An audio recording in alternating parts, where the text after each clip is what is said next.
In the early 2000s, automotive TV was on fire. Shows like Overhaulin and Wheeler Dealers treated car lovers to jaw-dropping makeovers, turning clunkers into dream machines in a week or two.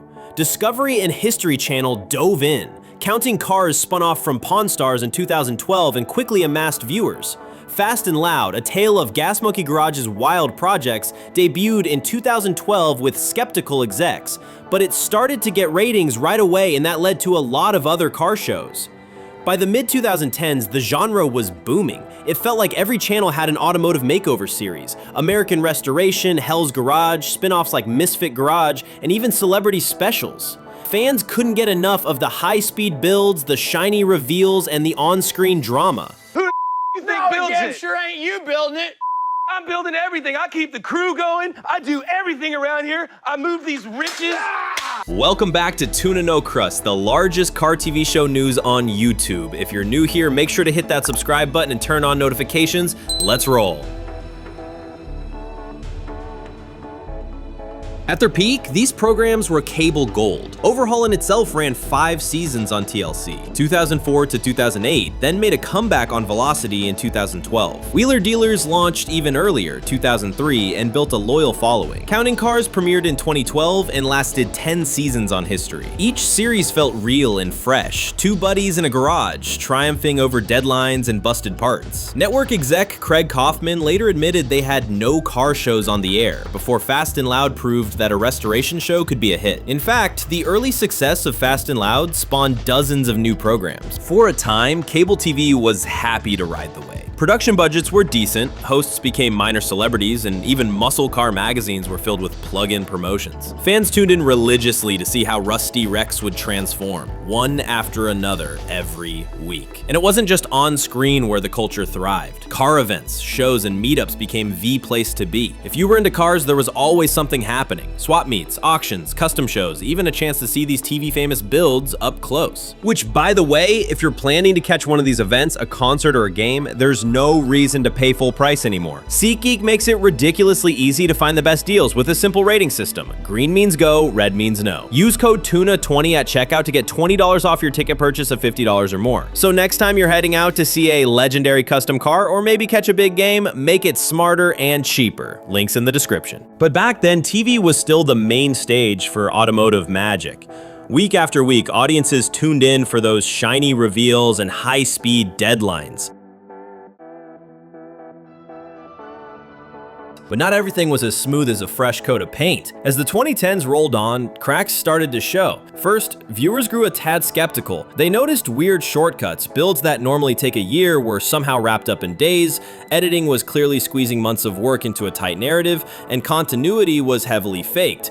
Dan, short of Phantom Works, spelled it out. Car restorations that averaged almost 2 years were a reality, while we had to display continuity, so it looked like they were seamlessly done in only days. When hosts bantered about deadlines or interruptions, the dialogue often felt scripted. Some dedicated fans even caught replay loops or reused footage. Meanwhile, internal drama leaked out. Wheeler Dealers co-host Ed China abruptly quit in 2017. In his words, the network wanted to cut down fixes and degree of technical information, basically demanding more flash, less substance. In particular, the detailed and in-depth coverage of my fixes in the workshop, what I consider to be the backbone and USP of the programme, are something Velocity feel should be reduced. From reducing their substance and role in the show will save the production considerable time, effort, and therefore money. The show soldiered on with new mechanics, but for many longtime viewers, this change stung. Over on Graveyard Carz, the format itself became its own problem. By season 6, the producers overhauled the show's look, shifting focus to the cars and their builds because viewers were disheartened by the original format. In plain language, people were tired of the constant shop squabbles and gimmicks. Rumors swirled about behind-the-scenes conflicts and even shoddy work, such as talk of a lawsuit over a botched restoration on a client's car.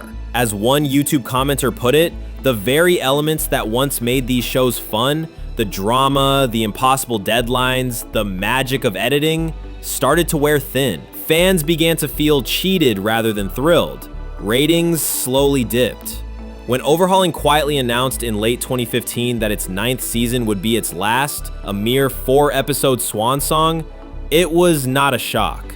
Viewers weren't buying the old tricks anymore. Fast and Loud, arguably the king of the genre, limped on until mid-2020, and then Richard Rawlings confirmed it was over. The show had clocked 16 seasons, but even he admitted on the Joe Rogan podcast that things wrapped up. So what's happening with your show, man? What are you doing? Everybody hold on to your hat out there. Fast and Loud is no more. And when the show started dropping like flies, the networks reacted fast. Discovery and Warner Brothers, which merged into Warner Brothers Discovery in 2022, quietly began pulling the plug on entire production lines. In early 2024, Warner Brothers announced Discovery's Motor Trend Plus automotive streaming service will be shut down by the end of this March. Motor Trend Plus had been the home for Roadkill, Texas Metal, and other niche builds, amassing over 4,000 hours of content. All that was to be folded into Discovery Plus and Max as WBD cut costs. Fans found out via press releases and social media that Motor Trend Plus was disappearing, forcing loyal subscribers to migrate to Discovery Plus at a higher price. Worst of all for car TV enthusiasts was late 2024 news about Motor Trend's in-house shop. Roadkill star Mike Finnegan announced on Reddit, after season 13, there will be no new episodes. The Motor Trend production company is shutting down. The man behind one of YouTube's most beloved auto shows confirmed it. Even Roadkill couldn't escape the downturn. The Drive reported Finnegan's blunt update in November 2024, quoting him directly, "It's over. The end of season 13. No new episodes. The Motor Trend production company is shutting down." With Roadkill's fate sealed by corporate belt tightening, every reality restoration series was on notice. Counting Carz survived a bit longer, finishing 10 seasons in 2021, but its spin-off roots hinted the well had run dry. Phantom Works ended in early 2019 by the founder's own admission, after a grueling 6-year run of cancellations and on-set headaches. Other shows quietly faded out of schedules. Discovery shuffled Overhaulin off the air in 2015 and never fully revived it after that brief 2019 return. Even long-running franchises got the scalpel. History Channel didn't replace Counting Carz with anything similar of note.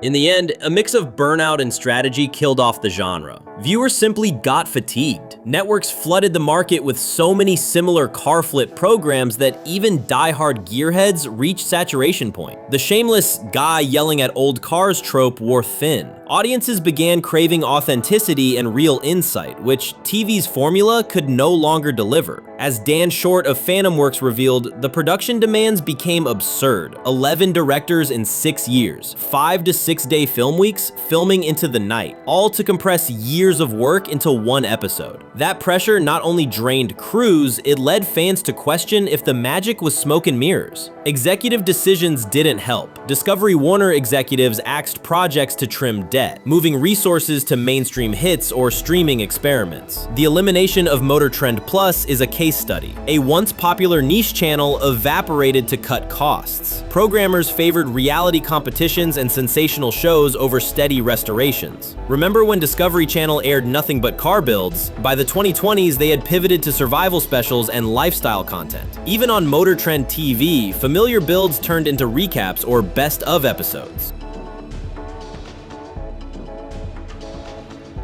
Yet one silver lining has been the rise of independent content. The same hosts and mechanics made famous on TV began taking matters into their own hands. Roadkill's Freiberger and Finnegan instantly pointed fans to YouTube. As The Drive noted, both hosts have YouTube channels, so they haven't fired up their last hot rod yet. Indeed, Mike Finnegan and David Freiberger launched personal channels in 2024, reviving old projects, behind-the-scenes builds, and candid stories about Roadkill's end. Richard Rawlings dipped his toes online too, though without a full TV series, he's in interviews and live streams. And Wheeler Dealers veteran Mike Brewer still shows up in special features and YouTube clips about his latest finds. Fans have flocked to these independent outlets. Thousands comment and share build updates on Instagram and YouTube, craving the authenticity that network TV no longer offered. Channels run by everyday mechanics and hobbyists, from barn finds to backyard restorations, are booming. Where the formulaic cable shows failed to innovate, DIY enthusiasts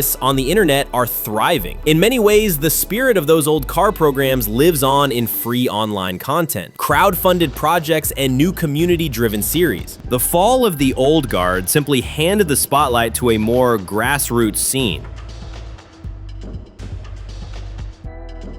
The age of traditional car restoration TV may be dimming, but the passion lives on. Dozens of classic shows are either gone or transformed, victims of network cuts and audience exodus. Motor Trend Plus is gone, Roadkill ended, and even legend-packed franchises like Overhaulin have long since shut down. But the builders themselves adapt. They're undercoating YouTube with reality and reconnecting with fans on new platforms. In the end, maybe the biggest lesson is that viewers want real wrenches and honest stories, not just flashy edits. Now, what do you think? Were you a fan of these shows? Do you miss them on TV? Or are you already watching new builds on YouTube? Let me know in the comments below. If you enjoyed this deep dive, hit that like button and subscribe for more no-nonsense automotive analysis.